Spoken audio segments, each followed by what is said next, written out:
Hey everyone, it's Chris from Axel as well as Salsas. You can find us on X, Instagram, as well as Discord and the YouTube channel. The weekly YouTube channel is for free for everyone.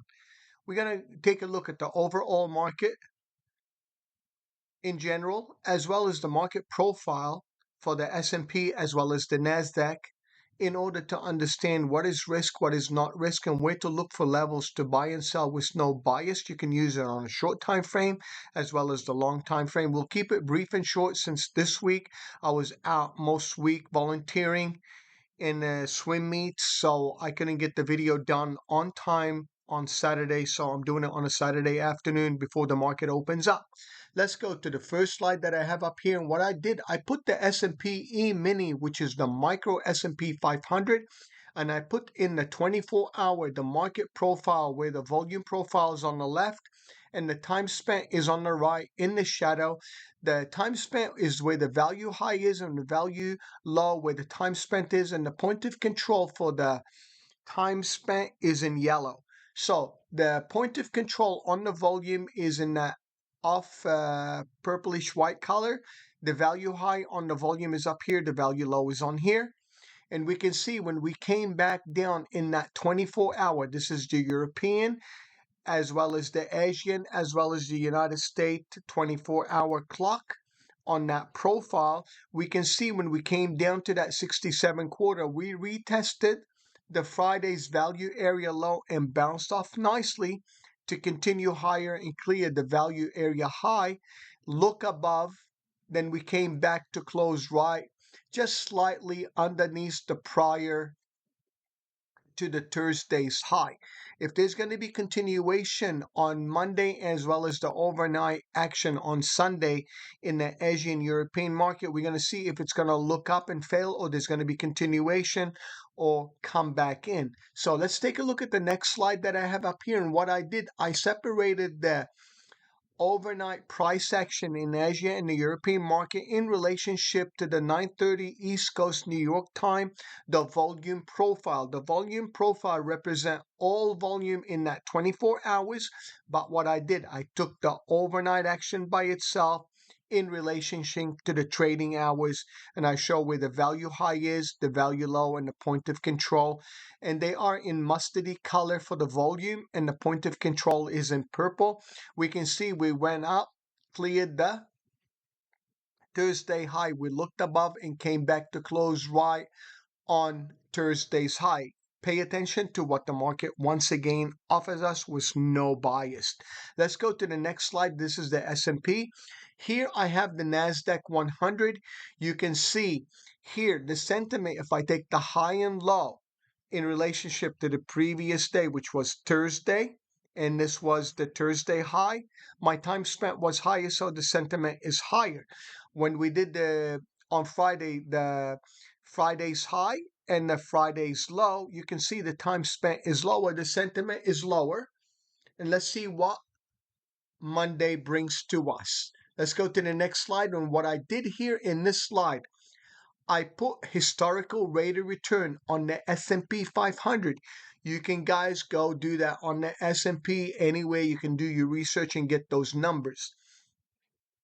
I used LPL, which is a financial firm, and I looked at the S&P 500 rate of return over the decades from 2003, 2009, 2010, 12, 16, 20, and 23, where the overall return is even in a downside market. And I put the average rate of return between the average and being 100% positive and the medium. Even in up to 3 year we can get 40%, up to 5 year we can get up to 78% compounding. But what I did, I took the close from the Fed day, which was 6,600 on the SPX, and I looked at the 50-day simple moving average where it's sitting at in case we do come back from that 6,700 area. That would be from the Fed day low on the candle from Wednesday. That's a 2.93%. The gap on the VWAP is these numbers. You can take a snapshot. You want to use them. At least you know where these levels are. And the 200 SMA on the daily sitting at 59.94. and a quarter. But remember, we use the SPX for the levels, but you can use the E-mini, and the gap on the VWAP or the 100-day SMA are very close to each other, and the Fed close high was 61.4415. That was the prior February close high. I said Fed, sorry. So we're going to pay attention to the 100-day as well as the 50-day in relationship to the Fed day when they announce the interest rates. So let's go to the last chart. Remember, you can get in contact with us at Solstice or Axel and give us your commentary. Let us know what you think of this video. And if we can help you, please let us know. Let's go to the first slide I have up here. What I did, I put the S&P, the NASDAQ up here, as well as the Dow Jones Industrial Average from this is the March 23rd and the February 2020 lows, and we marked the 2016 highs in a linear regression uptrend channel, and we put the March 23rd low to the October 13 of 2023 lows, where we had the bear market from 2022 to 2023. We only got 50% of the mummy bear move back down, because these ovals are actually exact same distant measured moves going up. And this is the baby Goldilocks. We most posted it here. We posted the baby bear here, and so on. This is, mama bear, and so on. This is the daddy bear.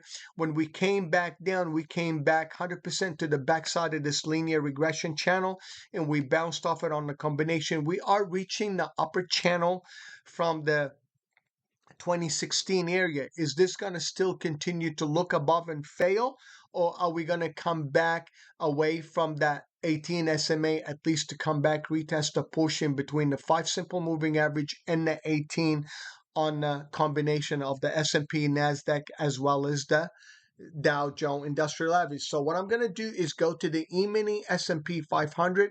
I'm going to use the micro ES, and I'm going to go on a daily chart here, and you can see where I marked when Trump announced the tariff.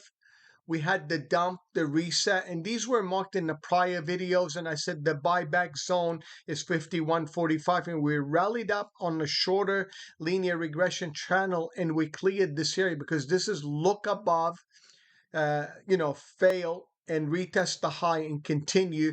We on the monthly bar, we are far away, but I'm going to do the weekly and show you where we are on the 3-year weekly. And what we want to do is pay attention to that 18 SMA. Every time we ran away from the 18 SMA, we came back and retested it. You can see it here when we had the big runaway train. It ran for a while here and retested it. Here we ran up, then retested when we fell back up in April, and we rallied very sharply. We are here on the weekly bar. We consolidated for like 4 weeks and we pushed higher.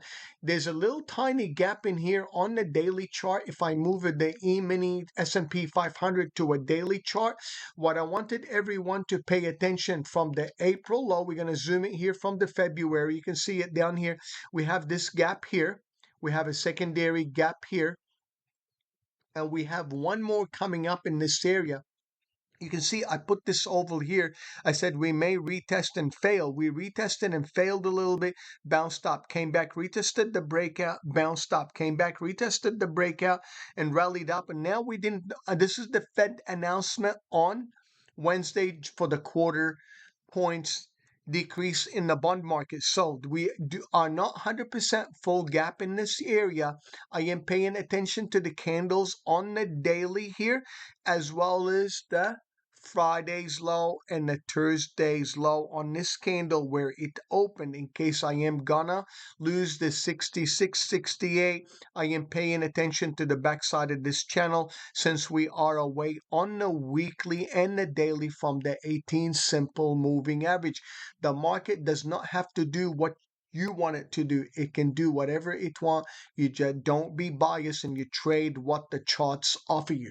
Let's go to the NASDAQ 100 and I'll bring it back to the micro. We're going to do the micro NQ. And the reason why I did the micro NQ, you can see here, I left these linear regression up channels. I drew them, but the machine did them here for us. We're going to remove it. We're going to remove this one here. And I wanted to show in the same scenario here when we ran back up, you can see the NASDAQ did not fill 100% of that gap from that breakout, the 24,069, and this area where it gapped up on the new contract from 24,159. So we have the low here sitting on the Federal Reserve Board at 24,241.75, and the Federal Reserve high was 24,553 on the Nasdaq 100. So coming back to this candle on Tuesday and halfway back, if it holds the 5 in this candle here, that would be great. If not, I'm looking for at least 50% of the retracement. Even if we look above and come back in, that is fine with me. I have no problem. We're going to trade what the RSI is giving us, and we're climbing quite a bit on a daily chart, a little bit more aggressive. So what I want to do here, go to a 30-day on the Nasdaq, 4 hour, 30 days, 6 hour charts. And I wanted to show this gap from the changing contract, rally up, come back, retest this area and rally up. We did not fill that 100% of this gap. And remember, this area is very important, support and resistance.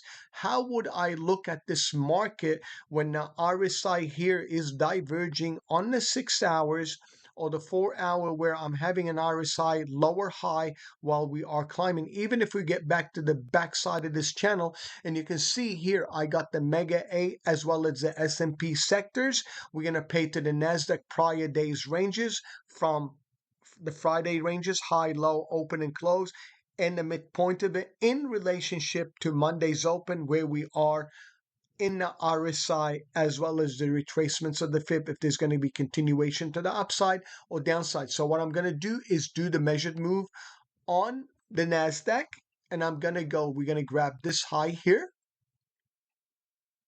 to this low here, and this is my measurements for the upside as well as the downside. I'm going to extend it to the left a little bit so everyone can see those levels with being not biased at all to either side.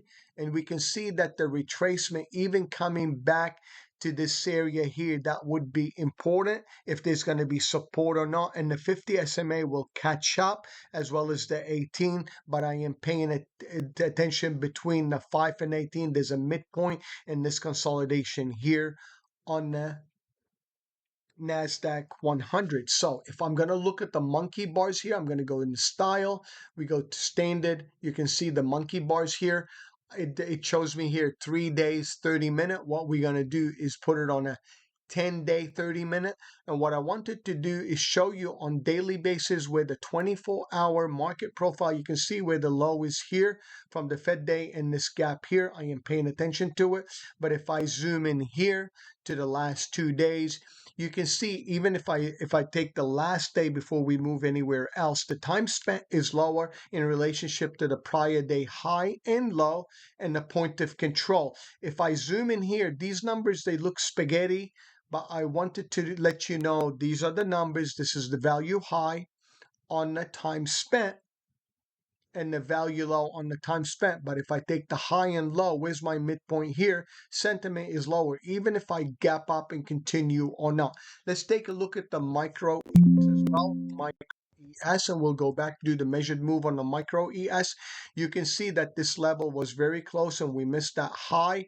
We came in here. If I zoom in from here, looking to the right side, you can see these levels, and I am paying attention to the 66, 68 area because of the value area high up here and the time spent in relationship to the overall market. If I zoom in here, because this one I'm not counting, I'm looking at the Wednesday's high and low where the market closed that day, which was right here at 66 quarter. So if I zoom into these 2 days, you can see that there is an overlap in time when we looked up, came back in the profile. This is the close, this is the open. My value high is here, my value low here, and the point of control. So I am looking at the profile to make sure I'm not going to be biased, and I'm looking at the value area high for the open on Monday. If we are trading above it, coming back to it, or there's going to be continuation or going to come back in the range from value high to point of control, as well as the value area low, and bounce back up, or do we fall through this area?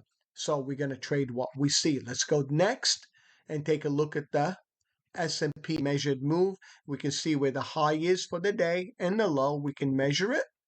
We take the high for the week. We take the low for the week.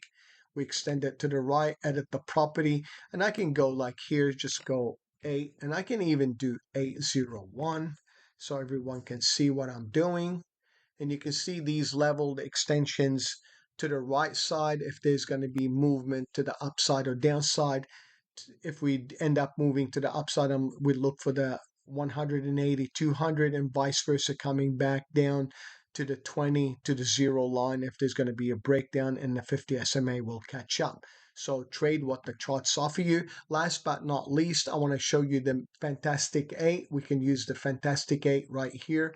This has the combination of those 8 instruments, including Netflix. They call them the Magnificent Seven, but I have Netflix in here. And the reason why I wanted to show this, to show you that there is a battle between the semiconductor XLK, SMH, the consumer products XLP, and XLV in the biotech or XBI. So I just want to mention those names out to you.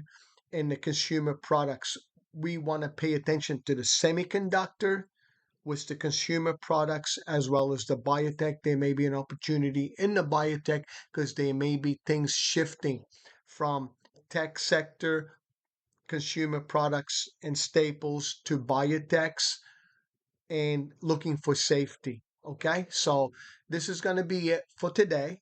And this is the SPY for everyone. Let me put the SPY down here to show it, and I will show you the daily as well on it. And you can see that we looked above and we are continuing on that linear regression channel. You can see that those 5 days were more of a grind, and when we look down, we bounce back up. And this area is going to be very important in SPY. In the 18 SMA, you can see where that 252 or that 18 SMA. Whoa, come on. It's 652.14, or that control point where the high was 652.21, more or less. It's in that area. Pay attention to that control point if there's going to be opportunity to buy, or do we fail and come back to the 50 SMA where it'll catch up to the upside. Hope this video was very helpful. Take care. Over and out.